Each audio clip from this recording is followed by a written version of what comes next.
ನಕ್ಷತ್ರ ಪುಂಜಗಳಲ್ಲಿ ಮೊದಲನೇ ನಕ್ಷತ್ರವಾದ ಅಶ್ವಿನಿ ನಕ್ಷತ್ರದಲ್ಲಿ ಜನಿಸಿದವರು ಪರರಿಗೆ ಉಪಕಾರಿ. ಆದರೆ ಮನೆಯಲ್ಲಿ ಅವರ ಬಗ್ಗೆ ನಿರ್ಲಕ್ಷ್ಯವೇ ಹೆಚ್ಚು. ಈ ನಕ್ಷತ್ರದಲ್ಲಿ ಜನಿಸಿದವರ ಸ್ವಭಾವ, ಗುಣಲಕ್ಷಣಗಳ ಮಾಹಿತಿ ಇಂದಿನ ವಿಡಿಯೋದಲ್ಲಿ. ಜ್ಯೋತಿಷ್ಯದಲ್ಲಿ ಅಶ್ವಿನಿ ನಕ್ಷತ್ರವು ಮೊದಲ ನಕ್ಷತ್ರವಾಗಿದೆ. ಅಶ್ವಿನಿ ನಕ್ಷತ್ರವು 2 ನಕ್ಷತ್ರಗಳ ಸಂಯೋಜನೆಯಾಗಿದೆ. ಆದರೆ ಕೆಲವರು ಇದು 3 ನಕ್ಷತ್ರಗಳ ಸಂಯೋಜನೆ ಎಂದು ಹೇಳುತ್ತಾರೆ. ಇದು 2 ಕುದುರೆಗಳ ಮುಖದ ಆಕಾರವನ್ನ ಹೋಲುತ್ತದೆ. ಈ ನಕ್ಷತ್ರದಲ್ಲಿ ಜನಿಸಿದವರು ಸುಂದರವಾದ ಮುಖ ಮತ್ತು ಆಕರ್ಷಕ ವ್ಯಕ್ತಿತ್ವವನ್ನ ಹೊಂದಿದ್ದಾರೆ. ಅವರು ದೊಡ್ಡ ಮತ್ತು ಹೊಳೆಯುವ ಕಣ್ಣುಗಳನ್ನ ಹೊಂದಿದ್ದಾರೆ. ಅವು ಸ್ವಲ್ಪ ದೊಡ್ಡದಾಗಿದ್ದು ಅಗಲವಾದ ಹಣೆಯನ್ನ ಹೊಂದಿರುತ್ತಾರೆ. ಇವರಿಗೆ ಉಡುಗೆಯ ಬಗ್ಗೆ ಆಸಕ್ತಿ ಹೆಚ್ಚು.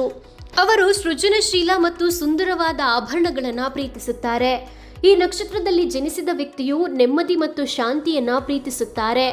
ಆದರೆ ಕೆಲವರು ಹಠಮಾರಿಗಳು ಆಗಿರಬಹುದು. ಅವರು ಸದ್ದಿಲ್ಲದೆ ಕೆಲಸ ಮಾಡುತ್ತಾರೆ ಮತ್ತು ಅವರ ಕೆಲಸದ ಬಗ್ಗೆ ಯಾರಿಗೂ ಹೇಳುವುದಿಲ್ಲ. ನೀವು ಹೆಚ್ಚು ಪ್ರೀತಿಸುವ ವ್ಯಕ್ತಿಗಾಗಿ ನಿಮ್ಮ ಎಲ್ಲವನ್ನೂ ತ್ಯಾಗ ಮಾಡಬಹುದು. ಪ್ರತಿಕೂಲ ಸಂದರ್ಭಗಳಲ್ಲಿ ನೀವು ಶಾಂತವಾಗಿರಲು ಪ್ರಯತ್ನಿಸ್ತೀರಾ. ಅಗತ್ಯವಿರೋ ಜನರಿಗೆ ಸಹಾಯ ಮಾಡಲು ನೀವು ಯಾವಾಗಲೂ ಸಿದ್ಧರಿರ್ತೀರಾ. ಈ ನಕ್ಷತ್ರದಲ್ಲಿ ಜನಿಸಿದ ಸ್ಥಳೀಯರನ್ನ ಬುದ್ಧಿವಂತ ಎಂದು ಪರಿಗಣಿಸಲಾಗುತ್ತೆ. ಅವರು ವಿಷಯಗಳನ್ನ ಸರಿಯಾಗಿ ಹೇಳುತ್ತಾರೆ ಮತ್ತು ನಂತರ ಅದನ್ನ ಅರ್ಥ ಮಾಡಿಕೊಳ್ಳುತ್ತಾರೆ ಮತ್ತು ಅಂತಿಮವಾಗಿ ಅದನ್ನ ಕಾರ್ಯಗತಗೊಳಿಸುತ್ತಾರೆ. ಅವರು ವಿಷಯಗಳನ್ನ ಕುರುಡಾಗಿ ನಂಬುವುದಿಲ್ಲ. ಬದಲಿಗೆ ಅವರು ತಮ್ಮ ಬುದ್ಧಿವಂತಿಕೆಯನ್ನ ಸತ್ಯಗಳನ್ನು ಅನ್ವೇಷಿಸಲು ಬಳಸುತ್ತಾರೆ. ಅವರು ಪ್ರತಿ ಕೆಲಸವನ್ನ ನಿಖರವಾಗಿ ಮತ್ತು ಸಮಯದೊಳಗೆ ಮಾಡುತ್ತಾರೆ. ಅವರು ಮಾತನಾಡುವ ರೀತಿಯಲ್ಲಿ ಜನರನ್ನು ಆಕರ್ಷಿಸಬಹುದು. ಅವರು ಸತ್ಯವಂತರು ಮತ್ತು ರಹಸ್ಯವಾಗಿ ವರ್ತಿಸುತ್ತಾರೆ. ಈ ಜನರು ಸ್ವತಂತ್ರ ಸ್ವಭಾವದವರು ಮತ್ತು ಸ್ವತಂತ್ರವಾಗಿ ಯೋಚಿಸಲು ಇಷ್ಟಪಡುತ್ತಾರೆ. ಈ ನಕ್ಷತ್ರ ಜನರು ವೇಗವಾಗಿ ಮುನ್ನಡೆಯಲು ಇಷ್ಟಪಡುತ್ತಾರೆ. ಅವರು ತಮ್ಮ ಸ್ವಾಭಿಮಾನವನ್ನು ಪ್ರೀತಿಸುತ್ತಾರೆ. ಅವರು ಅನ್ಯಾಯವನ್ನ ಸಹಿಸುವುದಿಲ್ಲ ಮತ್ತು ಅವರು ಅದರ ವಿರುದ್ಧ ಧ್ವನಿ ಎತ್ತಲು ಇಷ್ಟಪಡುತ್ತಾರೆ. ಅವರು ಇಷ್ಟಪಡುವುದನ್ನು ಮಾಡುತ್ತಾರೆ. ಈ ನಕ್ಷತ್ರದಲ್ಲಿ ಜನಿಸಿದ ಸ್ಥಳೀಯರು ತಮ್ಮ ಕುಟುಂಬ ಸದಸ್ಯರನ್ನ ಪ್ರೀತಿಸುತ್ತಾರೆ. ಆದರೆ ಅವರ ಕೆಟ್ಟ ವರ್ತನೆಯಿಂದಾಗಿ ಕುಟುಂಬದ ಸದಸ್ಯರು ಅವರನ್ನ ಇಷ್ಟಪಡುವುದಿಲ್ಲ. ನೀವು ನಿಮ್ಮ ತಂದೆಯಿಂದ ಹೆಚ್ಚಿನ ಪ್ರೀತಿ ಮತ್ತು ವಾತ್ಸಲ್ಯವನ್ನ ಪಡೆಯುವುದಿಲ್ಲ ಅಥವಾ ಯಾವುದೇ ರೀತಿಯ ಕಾಳಜಿಯನ್ನ ಪಡೆಯುವುದಿಲ್ಲ. ಜೀವನದಲ್ಲಿ ಯಶಸ್ಸನ್ನು ಸಾಧಿಸಲು ನಿಮ್ಮ ತಾಯಿಯ ಚಿಕ್ಕಪ್ಪ ನಿಮಗೆ ಸಹಾಯ ಮಾಡುತ್ತಾರೆ. ಹೊರಗಿನವರು ಸಹ ನಿಮಗೆ ಸಹಾಯವನ್ನ ನೀಡಬಹುದು. ಮದುವೆಯ ಸಾಧ್ಯತೆಯು 26ರಿಂದ 30 ವರ್ಷಗಳ ನಡುವೆ ಇರುತ್ತದೆ. ನಿಮ್ಮ ಆರೋಗ್ಯವು ಸಾಮಾನ್ಯವಾಗಿದೆ, ಆದರೆ ನೀವು ತಲೆನೋವು ಮತ್ತು ಆರೋಗ್ಯ ಸಂಬಂಧಿತ ಸಮಸ್ಯೆಗಳನ್ನು ಎದುರಿಸಬಹುದು. ನಿಮ್ಮ ಆರೋಗ್ಯವನ್ನು ಸುಧಾರಿಸಲು ನೀವು ಅಶ್ವಿನಿ ನಕ್ಷತ್ರದ ಪೂಜೆಯನ್ನು ಮಾಡಬಹುದು. ಈ ಪೂಜೆಯನ್ನು ಮಾಡಿದ ನಂತರ ನೀವು ಆರೋಗ್ಯ ಪ್ರಯೋಜನಗಳನ್ನು ಪಡೆಯುತ್ತೀರಿ. ಅಶ್ವಿನಿ ನಕ್ಷತ್ರವು ಜನ್ಮ ನಕ್ಷತ್ರವಾಗಿದ್ದರೆ ಮತ್ತು ದೋಷಪೂರಿತ ಸ್ಥಾನದಲ್ಲಿದ್ದರೆ ವ್ಯಕ್ತಿಯು ನೆಲ್ಲಿಕಾಯಿ ಮರವನ್ನು ಪೂಜಿಸಬೇಕು.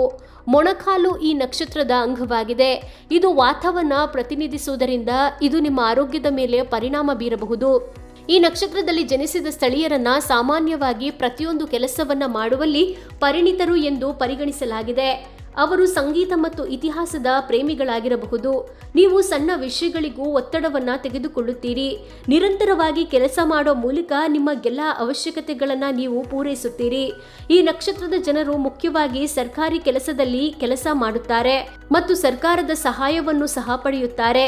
ಅಶ್ವಿನಿ ನಕ್ಷತ್ರದ ದೇವರು ಅಶ್ವಿನಿ ಕುಮಾರರು. ಅದಕ್ಕಾಗಿಯೇ ಈ ನಕ್ಷತ್ರದ ಸ್ಥಳೀಯರು ಆಯುರ್ವೇದ ಮತ್ತು ಹಳೆಯ ಹಾಗೂ ನೈಸರ್ಗಿಕ ಚಿಕಿತ್ಸೆಗಳಲ್ಲಿ ಆಸಕ್ತಿ ಹೊಂದಿರುತ್ತಾರೆ. ಈ ನಕ್ಷತ್ರದ ಜನರು ವ್ಯಾಪಾರದಲ್ಲಿದ್ದರೆ ಅವರು ಪ್ರಭಾವಿ ವ್ಯಕ್ತಿಗಳೊಂದಿಗೆ ಸಂಪರ್ಕವನ್ನು ಮಾಡಲು ಇಷ್ಟಪಡುತ್ತಾರೆ. ಅವರು ತಮ್ಮ ಗ್ರಾಹಕರಿಂದ ಉತ್ತಮ ನಡವಳಿಕೆಯ ಜನರನ್ನ ಮಾತ್ರ ಇಷ್ಟಪಡುತ್ತಾರೆ. ಅವರು ಕುದುರೆ ವ್ಯಾಪಾರಿಗಳು, ಕುದುರೆ ವೈದ್ಯರು ಅಥವಾ ಜಾಕಿಗಳು ಆಗಿರಬಹುದು. ಈಗಿನ ಕಾಲದಲ್ಲಿ ವಾಹನಗಳಲ್ಲಿ ಕೆಲಸ ಮಾಡಲು ಇಷ್ಟಪಡೋ ಜನರು ಅವರು ಸೌಂದರ್ಯ ಉತ್ಪನ್ನಗಳ ವಿತರಕರೂ ಆಗಿರಬಹುದು, ಜಾಹೀರಾತು ಕ್ಷೇತ್ರದಲ್ಲಿ ತೊಡಗಿಸಿಕೊಂಡಿರಬಹುದು ಅಥವಾ ವೈದ್ಯರೂ ಆಗಿರಬಹುದು.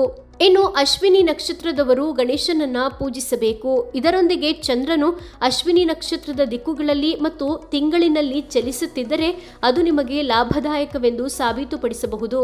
ಅಂದಹಾಗೆ ನೀವು ಅಶ್ವಿನಿ ನಕ್ಷತ್ರದವರ ಈ ಕುರಿತು ನಿಮಗೆ ಅನಿಸುತ್ತೆ ತಪ್ಪದೆ ಕಮೆಂಟ್ ಬಾಕ್ಸಲ್ಲಿ ಕಮೆಂಟ್ ಮಾಡಿ ತಿಳಿಸಿ. ವಿಡಿಯೋ ಇಷ್ಟ ಆದರೆ ಲೈಕ್ ಮಾಡಿ, ಮ್ಯಾಕ್ಸಿಮಮ್ ಶೇರ್ ಮಾಡಿ. ಧನ್ಯವಾದಗಳು.